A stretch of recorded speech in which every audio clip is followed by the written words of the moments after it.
I'm your host, Matthew Swinnerton. Each week, we talk to local entrepreneurs, business owners. We talk about how they started their business, the challenges they faced in opening up that business, the challenges they faced and keep on continuing the business. But then my favorite part is always what drives and motivates them to do what they do. I think we say it every week. It's not always the money, even though that does help. So this is episode number 5. They're actually letting us stay on the air. And I guess the reason is because each and every week we have 3 amazing guests. And this week is definitely no different. Our first one, we have Chris Miller, rocket scientist at Launch Brigade. Hi, Chris. How you doing? Great. So you are, as I mentioned, the rocket scientist at Launch Brigade. You are the founder, president, whatever it is, of Scratch Space, of Santa Cruz, what is it, Santa Cruz Telephone? Telecom. Yeah, Telecom. But more importantly, you are actually the winner. You and your team were the winner of the Cardboard Kayak Regatta. Was that true? That's true. That was awesome. So what was that? What did you actually do? What was that competition? Oh, one night I found out about a cardboard boat race and thought it was a good idea to enter it. And then the next day I wondered what the heck was I thinking. But we spent over 100 hours building a cardboard boat, and all that work paid off. It is so awesome. If you get a chance to look under Chris Miller in Facebook and see his Facebook cover, it's him in basically a cardboard box. Okay, he looks like George Washington crossing the Delaware, and he has his other his minions under him actually rowing while he's looking up in the air. It looks awesome. But that's not what we're going to be talking about today. So we're going to get back to Chris and again talk about why he started his business. But first of all, let's go to our next person. We have Francis. And Francis, could you give me the pronunciation of your last name? It's Battaglia. Battaglia. That's actually very easy. Yeah, you just don't pronounce the G. Francis Battaglia. So Francis is from Green Rocket. Now, I am the product of the 80s. I mean, I was born in the 70s, but I feel like I grew up in the 80s. I was looking on your, maybe it's LinkedIn, and I saw that you did video editing for Duran for their live stuff. That is so awesome. Is that true? Yes, it is. What was that? What did you do? I got pulled in to Santa Monica Airport in an airplane hangar when they were doing their big 93 world tour reunion thing. Okay. And some other editor had to gig and had to take off for Hawaii. And I was like, I got a referral. And basically it was a 100-hour week just sitting, and it was a crazy week editing their music video loops for their live performance. And it was pretty wild. It was really wild. That is so cool. What's interesting about Francis is that's definitely by far not the only wild thing that he's done. Yeah, so we're going to talk a little bit about that.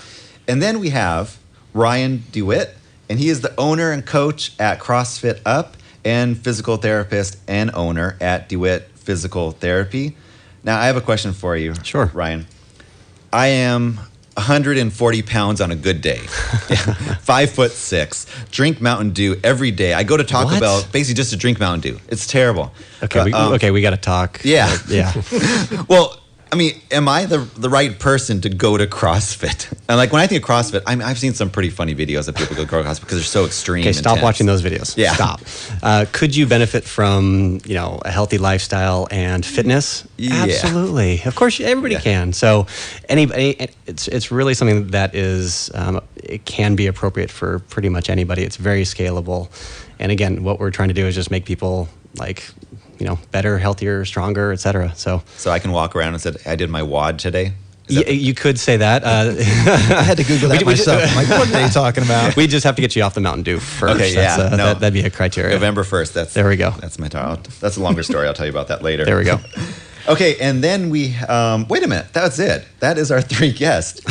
So was there anything big that happened this week in the news of Santa Cruz? Can you think of anything that happened?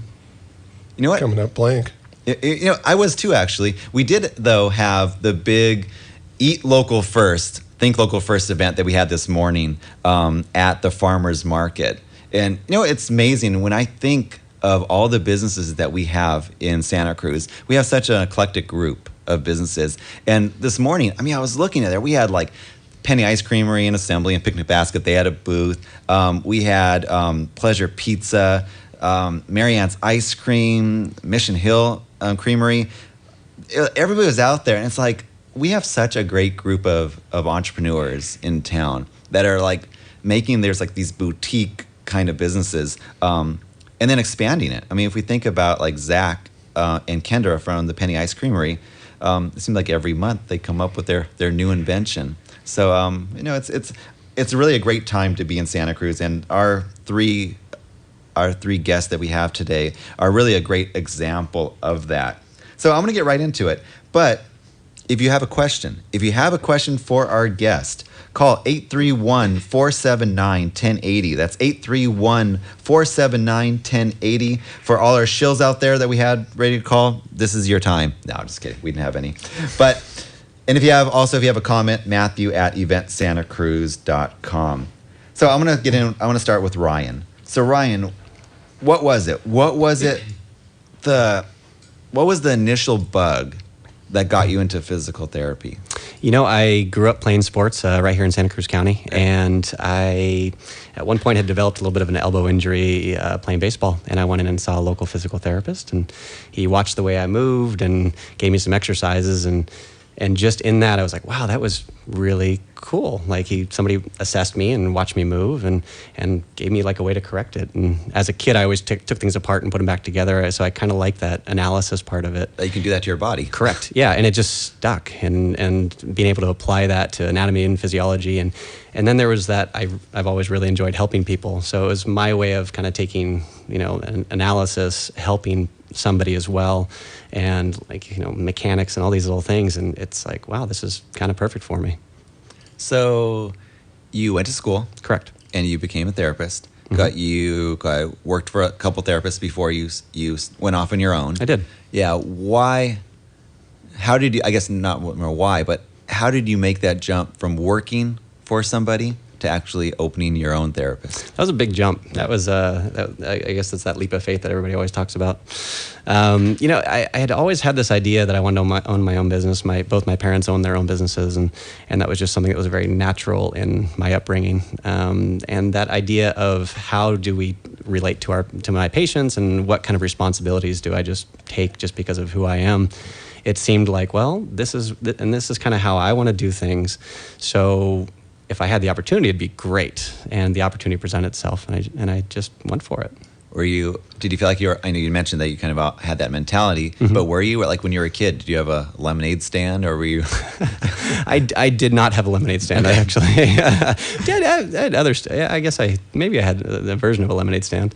So I wasn't really out there in that kind of, I wasn't that guy, like, the paper route and like selling dog walks. I wasn't doing that necessarily, but there was always something about that kind of responsibility, I guess, I don't know, trait or whatever it is, that it just felt like, I can handle this, and I can handle, I know where I want to go with this thing, and I'd like to be able to provide this service. And it just seemed very natural to just take it upon my own shoulders and do it. So you opened that, it was for a couple years or so, and then you decided to open CrossFit? Correct. So I had opened, the opportunity that I was given was actually to open up my clinic inside of Rocky's personal training. And it was a great opportunity. I learned a ton being around all the trainers and stuff. And I was also being very heavily influenced with CrossFit and CrossFit methodology. And, it was kind of nice to take my background in health and wellness and a little bit of fitness as well. And it just seemed to kind of like spawn into this kind of philosophy that I was able to have, and then we were treating athletes, and it just seemed like a very natural fit. So when we opened up, we needed a bigger location. We outgrew it. It just seemed like a natural fit to essentially couple it with CrossFit. What is it about CrossFit? I mean, there's a lot of gyms. There are. Yeah. But what's the difference about CrossFit? And yours actually, is actually CrossFit Up. Correct. Yeah. Yeah. Some of the biggest things is like, this promotion of movement and function through full ranges of motion, a lot of other stuff. The methodology of CrossFit covers a lot of that. So we're really talking about not just exercise for the sake of working hard and sweating, but if we move through these ranges of motions, if we do these things correctly, it'll not only kind of keep us injury proof, but there's really a point to it. But it'll also help us get stronger and ultimately push our performance, I guess you could say. On top of that, there's a heavy skill component. So I really like thinking about movement as a skill, because you can always get stronger, you can always get faster, you can do all these other things, but if you don't have the basic skill component, you're kind of missing out on really what is exercise. Exercise should be reinforcement of that skill. So I liked that was just built into it. How do you get better at squatting? Guess what? You do it and you do it right. You do a lot of them. And same thing goes for any of the other skills. So it had all that built into it, and I fell in love with that idea. Is the aspect of movement a little bit more of your touch on CrossFit? I mean, I think that it's a part of CrossFit, but it seems like it's very heavily, when I look at your website and I talk to people, they think that's like really your thing. It's almost like your slant a little bit more so. You really took with that and ran. Yeah, I mean, coming as a PT, I think... I will say this, I think that the CrossFit community in general and the personal training community, like all these different communities that are around like sports and athletics, we're becoming very movement centric. And I think it's really becoming more and more about like quality movement, which is fantastic to see. And again, as a PT coming from that and going, well, the reasons for that are to we don't want people to get injured, and there's a reason for everything. And I can take some of those things I've learned in PT and apply it to that CrossFit model, which is, again, I felt like it was very expandable. I can influence it to however I kind of see fit, as long as I stay true to some of their basic tenets. So I can kind of take some of the other influences that I've had and mix it in there. And try to just kind of have a little bit of, I guess you could almost say your own version of it, but your own little spin on it to a certain extent. I think that's interesting about CrossFit, because that seems like that's what it is. Everybody has a little bit of their own. Yeah. There's like a basic concept. Sure. Yeah, and everybody has like their little touches. And yeah, you have a model, you have a starting point, and then you can influence it with whatever little spins and tweaks that you want to put in it. So. And CrossFit started here in Santa Cruz, It right? did. Uh-huh. Yeah. So there's a very strong community. There's a lot of gyms. I mean, I forget the last number, but there's more opening all the time. I heard 13. Yeah, that sounds about right. Yeah. Yeah. So it's like, we got to do something maybe a little bit different, and maybe the PT side comes in on that. I'd like to think that we're all focused on movement, but maybe we just take it a little differently with that PT component. And it's gone national, right? Oh, it's international. Yeah, my wife and I actually just got back from a trip to Germany, and we went to like 4 different gyms there. And it was great. Like, it was so kind of cool, because you walk in, you know what to expect, because the basics are all there. And everybody has their own little tweak on it. So it's kind of cool to go to Germany and be like, let's go work out. Who's here? Hey, let's do that. So which one of the 3 guests here would actually go? I was looking on CNN the other day, and I saw CrossFit. There's a nude CrossFit. Okay. Yeah. What? Any of you want to do that one? No, that's not really our thing. Yeah. That'd be a little uncomfortable. That'd be weird. I would not want to go in that room. No. Yeah. So how do you balance the two? And kind of in a brief 30 seconds, how do you balance the two between CrossFit and your therapy? Is it like physical therapy? Is that like you kind of do them hand in hand? That's kind of the tricky part. So, I mean, as a therapist and a business owner, I still carry almost a full caseload, and I'm trying to. We have a head coach at the gym, and I also have 3 other full-time therapists that work with us. So it's the balance. It would probably be one of the more difficult challenges that I face every day, which I'm sure is not unlike anybody else sitting at this table. Yeah. But that is kind of the hard part, like to be able to kind of do both. The cool thing is the principles that I use with my patients are the same movements that ultimately end up like in next door at the gym too. So it's very, the overlap, the gradient is very strong. Great. Okay. So next up, Francis from Green Rocket. We're going to find out, what was he thinking about? Why did he start Green Rocket? See you soon.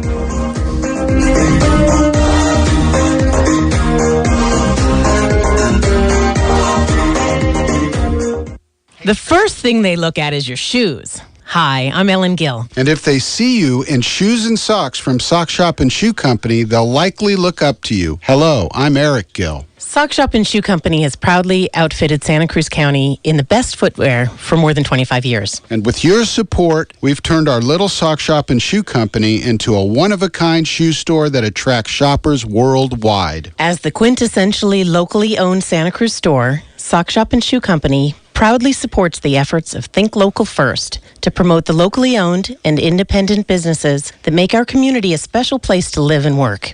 And we hope you keep in mind all the local entrepreneurs who provide us with such wonderful variety of places to eat, work, and live, and who build a strong local economy for all of us. When you head out to shop, please remember to Think local first. People will look up to you.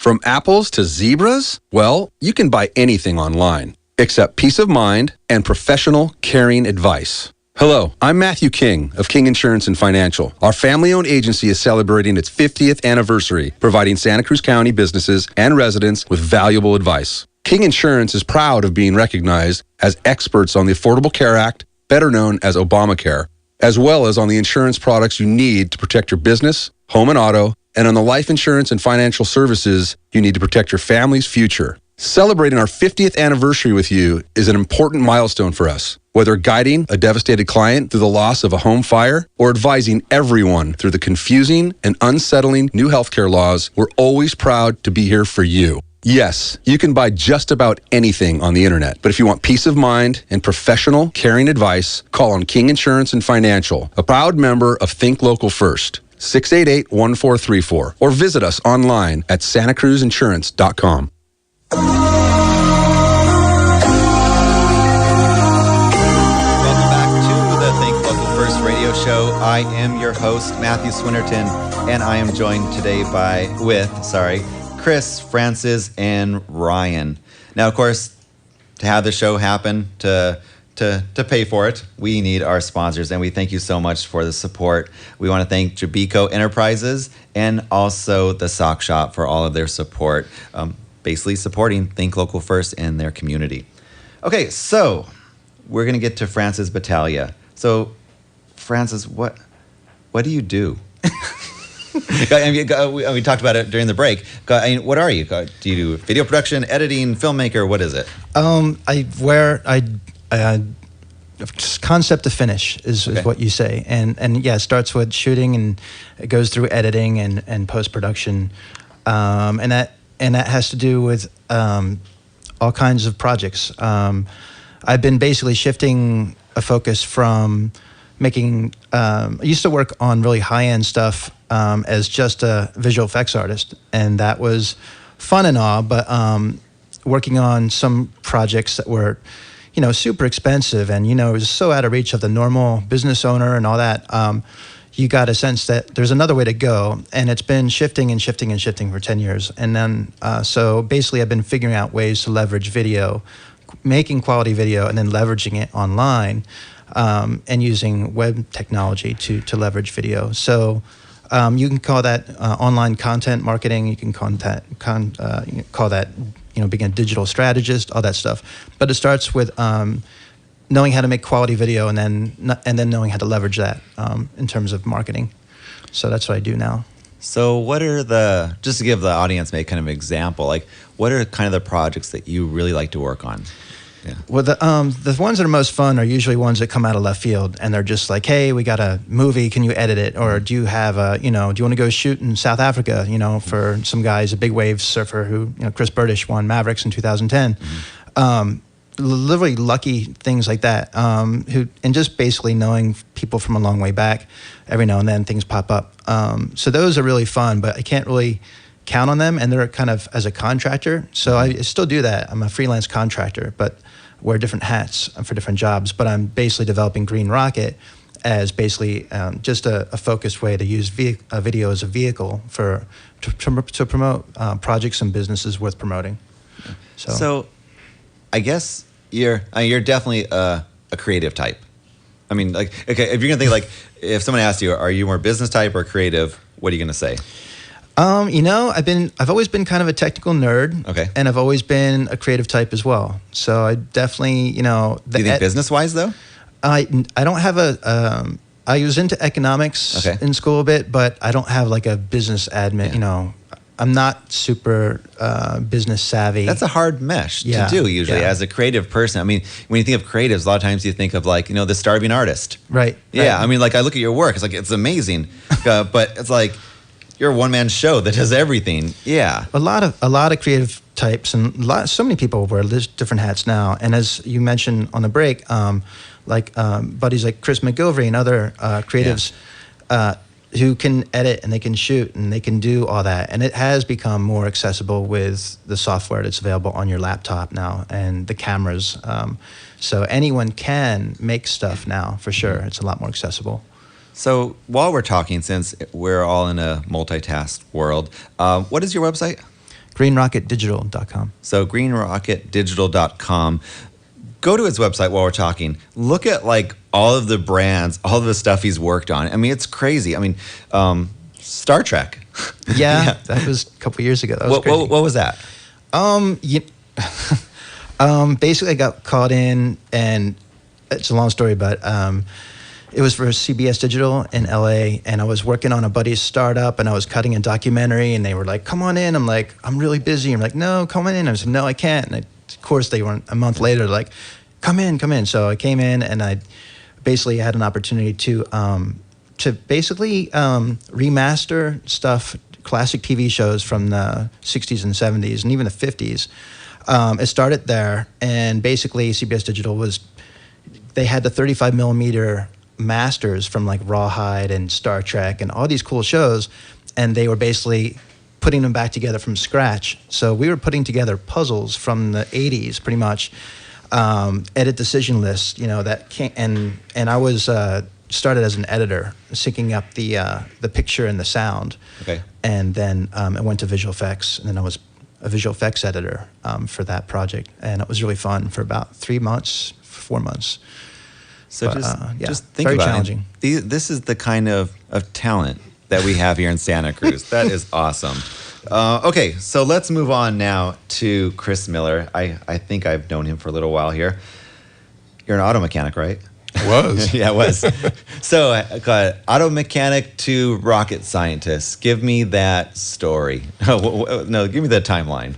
So in high school, I ended up in a vocational class on auto mechanics. Where do you in live? San Jose. Okay. I grew up in Los Gatos. And so I just, right out of high school, I got into auto mechanics and did a almost 10-year career in that. And then the internet became popular in the mid-'90s, and I had basically done everything bumper to bumper, electrical, automatic transmissions, everything. I just kind of hit the end of what I could learn, and realized that there were guys I worked with that were 20 years older than me that were getting paid the same journeyman wages. And it was just a good time to move on. And with the internet, I was able to take the same skill set, the troubleshooting process of elimination, and trade in my Snap-on toolbox for a keyboard. Yeah. So what was next then? So you did that. Where did you go? Like, okay, I want to get involved in the tech world. So, I mean, how did you get trained? What was that? I ended up at De Anza College. I took a couple of night classes in the Unix operating system and C programming. And from there, my brother was actually working for Sun Microsystems. And so I got kind of a foot in the door for an interview, which the people that interviewed me thought I answered all the questions wrong. It turned out I answered them right, just for a different operating system than what they used. But anyway, they reluctantly took me on a 3-month contract, and so I ended up working there for 1.5 years, and I got to see the corporate side of IT, and back when Sun Microsystems was cool. And at the same time, I was working for a small, what I call a mom and pop internet service provider over in Santa Clara, where I started out doing entry-level technical support. So then, let's skip forward a little bit to Scratch Space. That's what most everybody knows you in town. What is that? What do you guys do? Give us the whole shebang. So in 2005, I decided it was time to move on, and I had been trying to get on at various tech companies, and I just couldn't get in front of anybody for an interview. And I think part of it was the fact that I didn't have a college degree on my resume.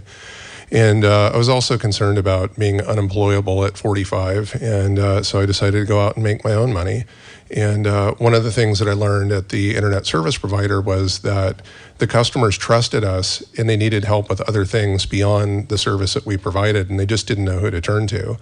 So I took the gamble and went out on my own, and I did everything from desktop support to working on websites and various things. And ran the business out of my house for 3 years until NextSpace opened. And joined NextSpace right on the first month that they opened.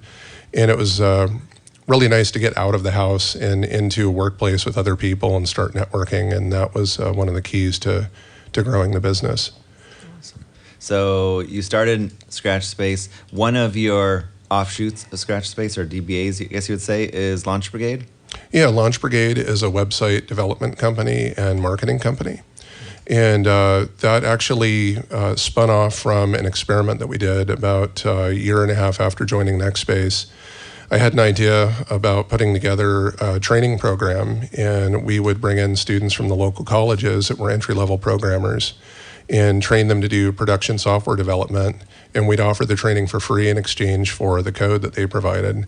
And I ended up working with a couple of interns that I wanted to work with full-time, and I needed to create jobs for them. And it started with fixing websites that we inherited from other people. And then ultimately I decided, I'm tired of fixing other websites. I'd like to just build them from the ground up properly. And that's kind of how it all got started. And we rebranded that effort to Launch Brigade in 2011.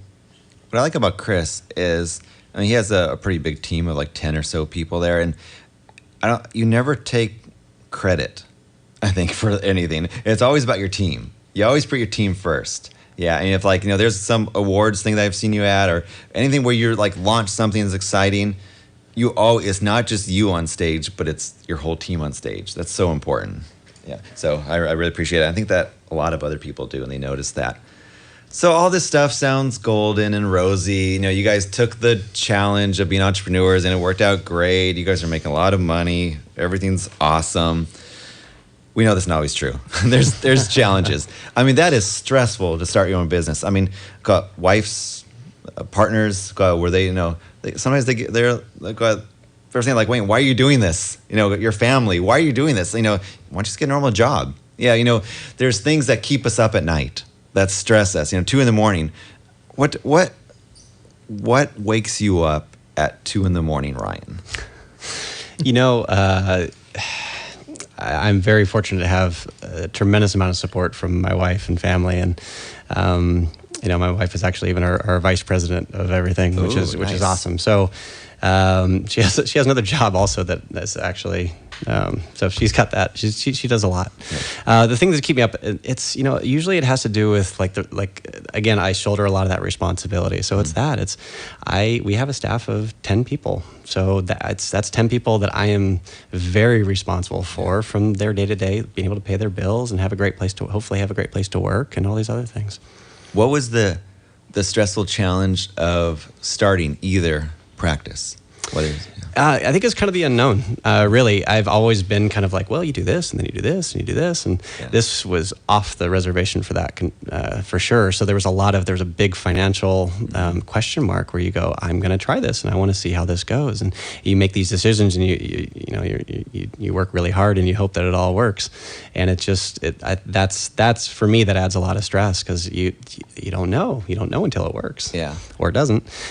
So those are some of those things that are, for me, are the biggest. Those question marks that they may not go to plan. Hey, I had a great plan. Well, yeah, it didn't work. So what are the repercussions? When you were starting your practice, were you it's going to work? I know it's going to work. Yeah. Or were you oh man, I hope this works. Yeah. Or I'm going to be going, me and my wife are going to move into my parents' house. I was kind of at that turning point in my career where I was looking for something, and I really felt I really believe this is going to work. If it doesn't, I'm still young enough. I can go get a job somewhere else. You felt I felt confident that it would work. I didn't think it would work as well as it did, which is awesome. But I felt that I could make a difference. I felt what I could offer my patients was special, and turns out it's been working out pretty well. So Francis, what about you? What wakes you up? Is there a certain time that 2 a.m, 3 a.m, that you all of a sudden wake up, or are you a good sleeper? It just depends how much coffee you're drinking and all that stuff. But what stresses you?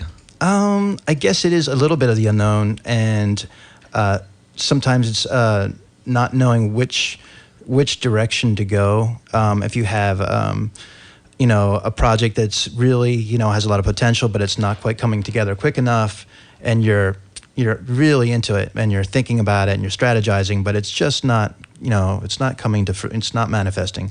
So you really have to shelf it, and you have to go with other things. That's the kind of stuff that will keep me up sometimes.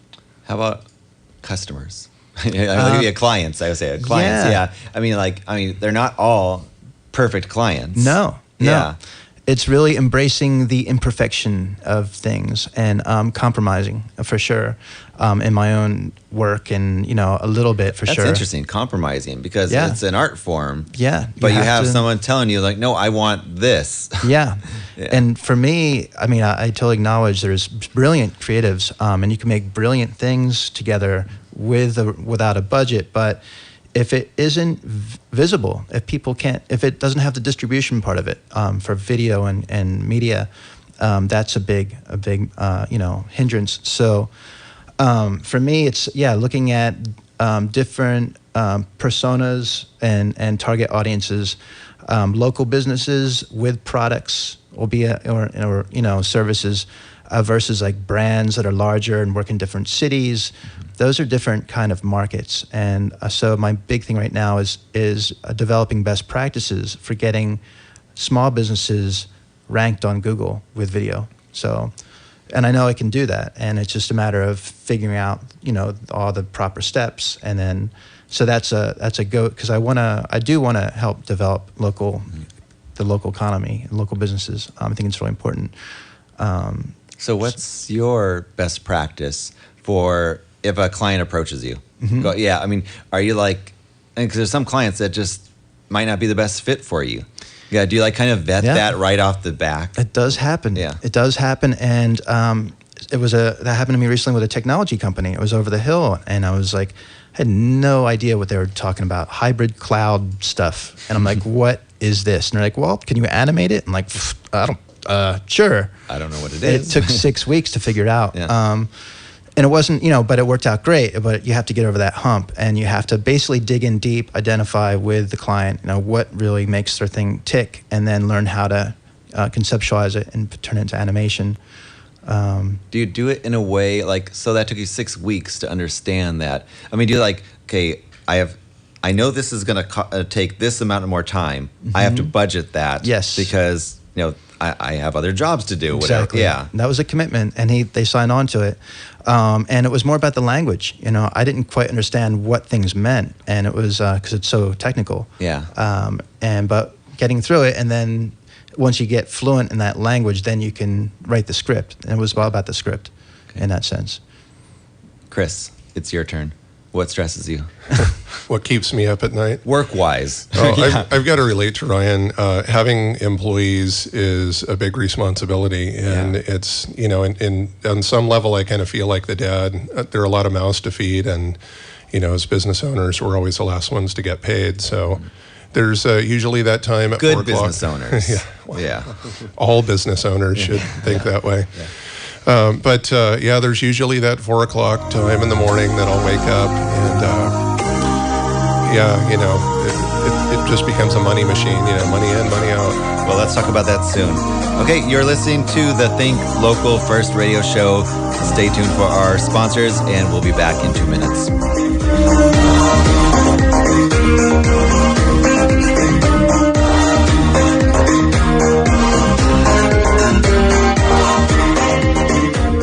From apples to zebras? Well, you can buy anything online, except peace of mind and professional, caring advice. Hello, I'm Matthew King of King Insurance and Financial. Our family-owned agency is celebrating its 50th anniversary, providing Santa Cruz County businesses and residents with valuable advice. King Insurance is proud of being recognized as experts on the Affordable Care Act, better known as Obamacare, as well as on the insurance products you need to protect your business, home and auto, and on the life insurance and financial services you need to protect your family's future. Celebrating our 50th anniversary with you is an important milestone for us. Whether guiding a devastated client through the loss of a home fire or advising everyone through the confusing and unsettling new healthcare laws, we're always proud to be here for you. Yes, you can buy just about anything on the internet, but if you want peace of mind and professional, caring advice, call on King Insurance and Financial, a proud member of Think Local First. 688-1434, or visit us online at santacruzinsurance.com.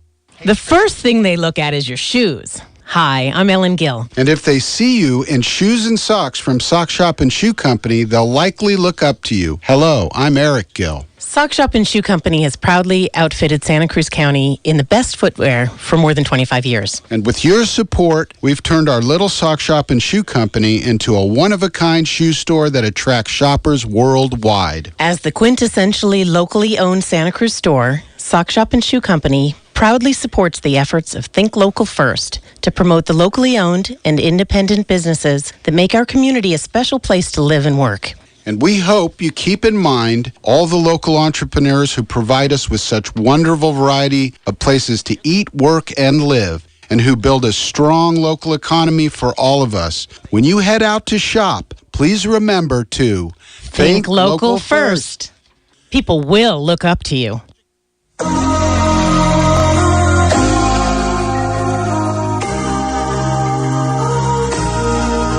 Welcome back to the Think Local First radio show. I am your host, Matthew Swinnerton. This show is brought to you by Staff of Life and King Insurance and Financial. So we were talking with Chris Miller from Scratch Space, Launch Brigade. I love the name Launch Brigade, by the way. It's such a cool name. We do too. Yeah. It reminds me of Bones Brigade, that skating thing. Yeah, but Pal Peralta. But so we talked about just like what stresses you. Even during the break, we're talking about what is our time that we wake up. And it seemed like the consensus was 3 a.m. that we all wake up to think about our stresses. But what was the stress of actually starting your business? You could have worked at that local ISP. You could have gone find a job at whatever, another tech company. Why did you? Not why, but what was the stress of making that jump from a job to actually owning your business? I think I've always wanted to work for companies that I believed in what they were doing. And with the internet service provider, it was customer service. And I really got to be a big part of making sure that we were delivering the best service to our customers. And when I went out in the job market, I was very selective about the companies that I was wanting to work for. And making the leap to start my own business was not a big deal. I had a little bit of equity in my house that I could borrow from to be able to support myself. I had some customers, word of mouth, that I could do some work for.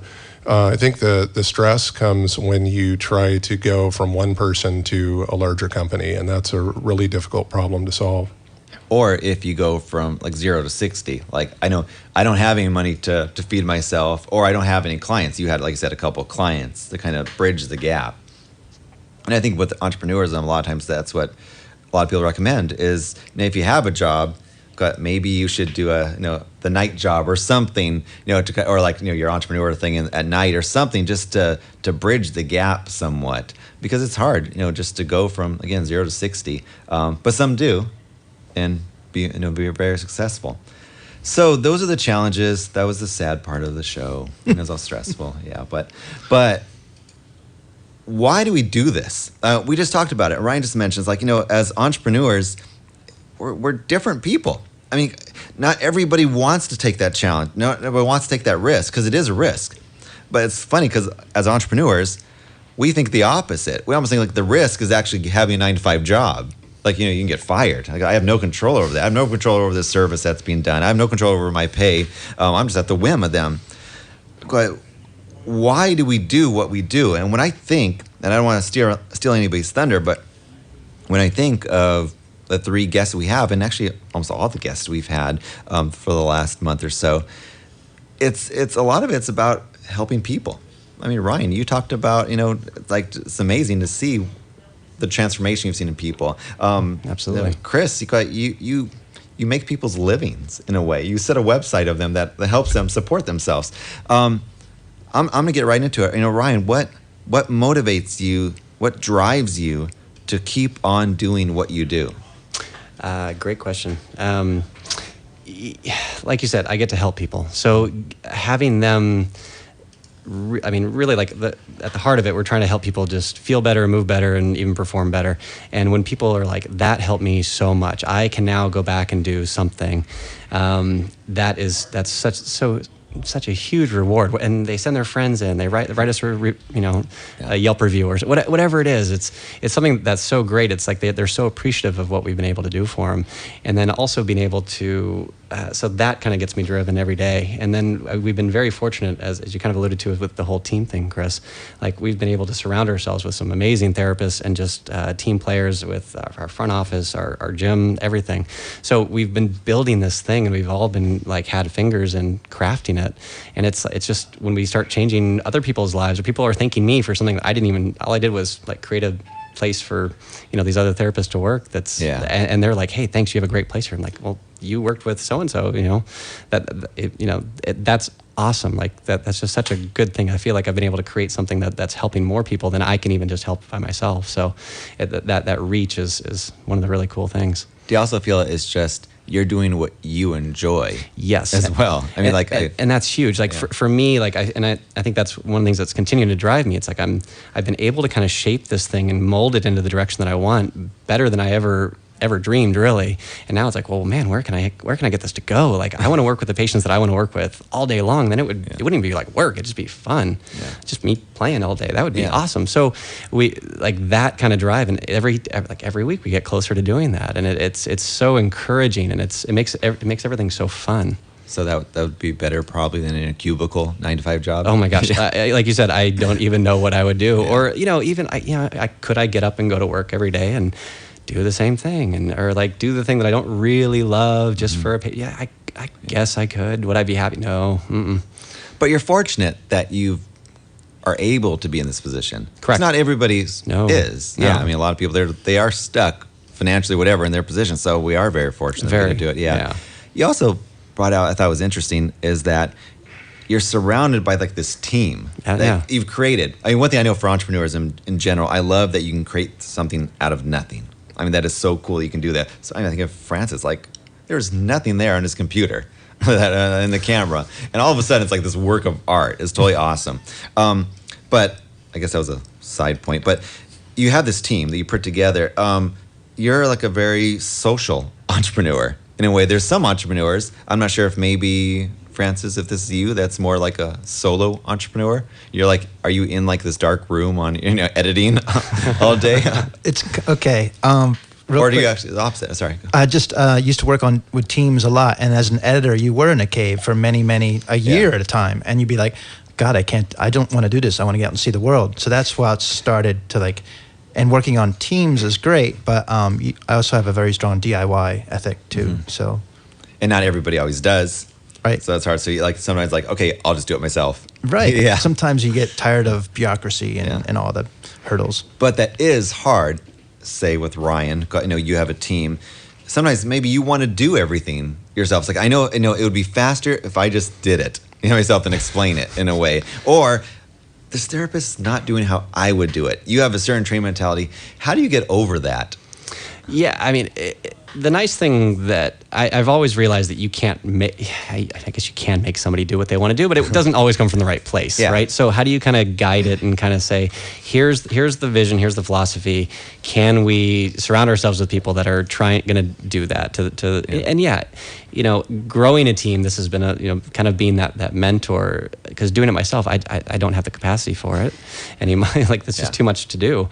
But there's only one of Ryan. There's only one of me. Yeah. But watching these people and like giving them little projects, or hey, try this next time, and then you get to see it come out in their treatments or whatever else. Then you're like, wow, that's so cool. And we're all trying to get to the same place. Yeah, maybe it's packaged a little differently, but ultimately it's all in line with that vision that I was able to have in my head, and that they've been able to relate to and carry forward. And that's incredible. That's just fantastic. You have to let people fail. Yeah. Definitely. And for us, it's about putting processes in place so that ultimately the customer is not impacted negatively. The work is checked, and that the final product is a quality product. So do you feel, Chris, that you let go? Or do you feel like Chris's hand, or you've touched every single thing that comes out of Launch Brigade? You have to let go, or you won't grow. There's just no way around that. Really, what you need to do is mentor people on the basic concepts of how to do things right, how to check your work, and then it tends to take off from there. So we kind of went in a little bit of a sideways there, but Chris, what drives and motivates you to keep on coming in every day to Next Space to be in your cave of 10 people there in the back, yeah, and do creative things. Well, what drives you to do that? Well, in my case, I don't wake up in the morning and say I don't want to go to work. I love to go to work. Sometimes I wake up and say I wish I had a day off, but I work with a great team of people. We've established a family, and I love working with the people. It's kind of a dream job in that way. Certainly, I think every business owner reaches a point sometime along the way where you wonder, should I just throw the towel in? I can go get a job over the hill. And I think at any point where that question ever crossed my mind, we already had employees, and I, felt this sense of obligation that, of course, they can go get another job somewhere else.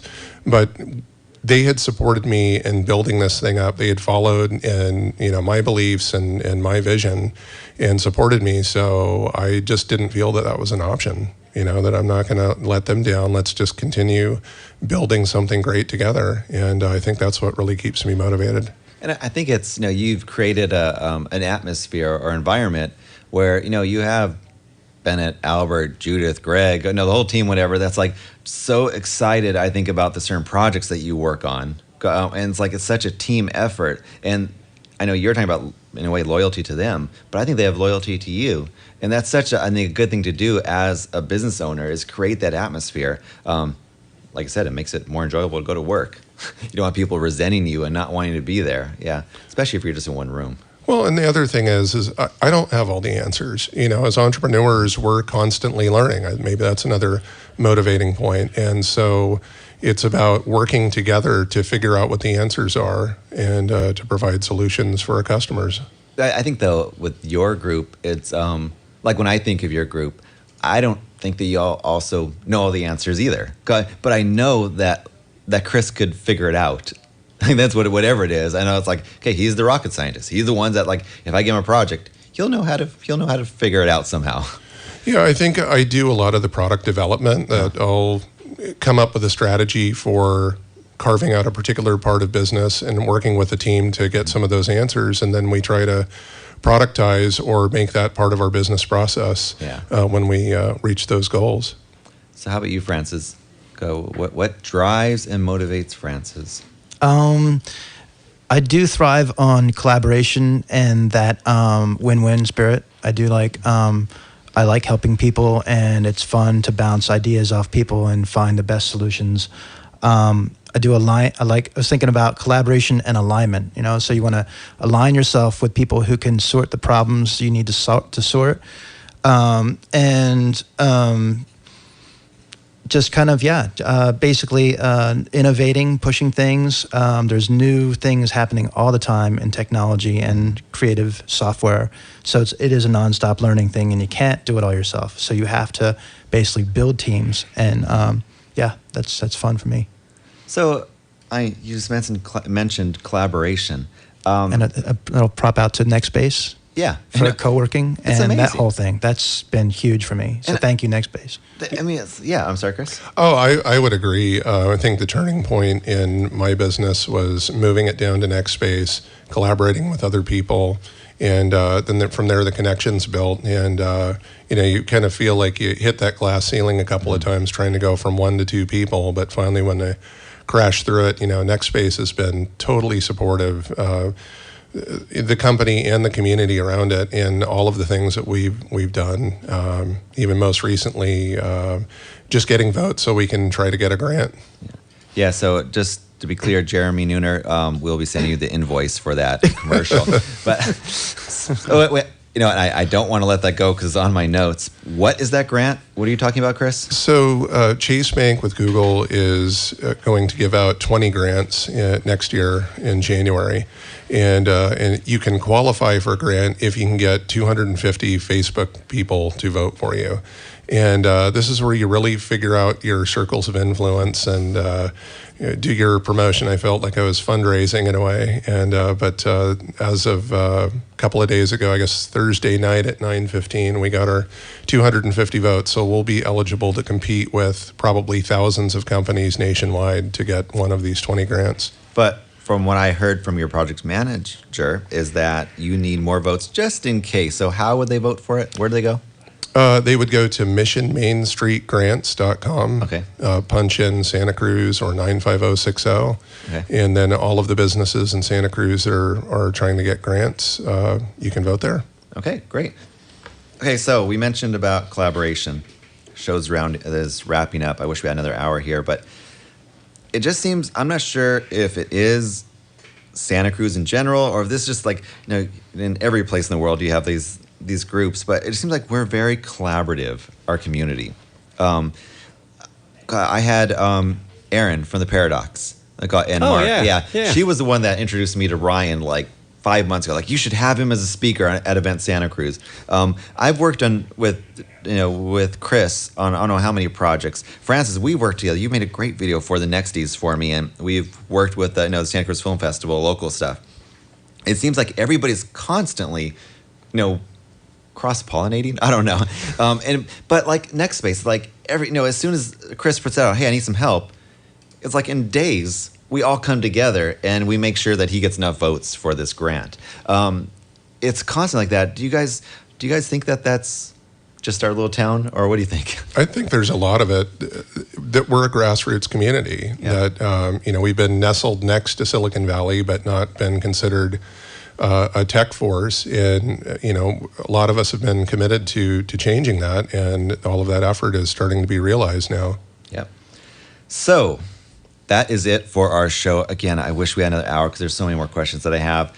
We are looking for an intern or producer for this show. So if you're interested, contact Matthew at Event Santa Cruz or contact KSCO, the station. Our business is, I guess in general, business is thrive when we come together. And Think Local First is really a launching pad for that. So if you're not a member of Think Local First, think about it. Definitely go to our website, thinklocalsantacruz.org, and become a member and get tapped into the community. That is our show. Thank you for joining us. Our engineer, Aaron Shore, thank you so much for doing such a great job in keeping us on the air. Darren Odin from Odin Creative Media for doing such an awesome job of filming the show. We're going to have this all on our website, and it's going to be awesome. Woo! So thank you, Darren. Yeah. Tune in next week, same time, same bat channel, 2 o'clock on KSCO. You were listening to the Think Local First radio show. Definitely come back. Each week we have amazing guests, and next week will be none the different. And I think I started a little, wait, is there my music? No, it's not my music. I have a few more seconds. You could say thank you, Matthew. Yeah, thank you, Matthew. It's Thank been you. great. I had a Thanks a lot, fun man. time. There's my music. I was off by 30 seconds. Thank you very much. Again, you're listening to the Think Local First radio show. Have a great Saturday.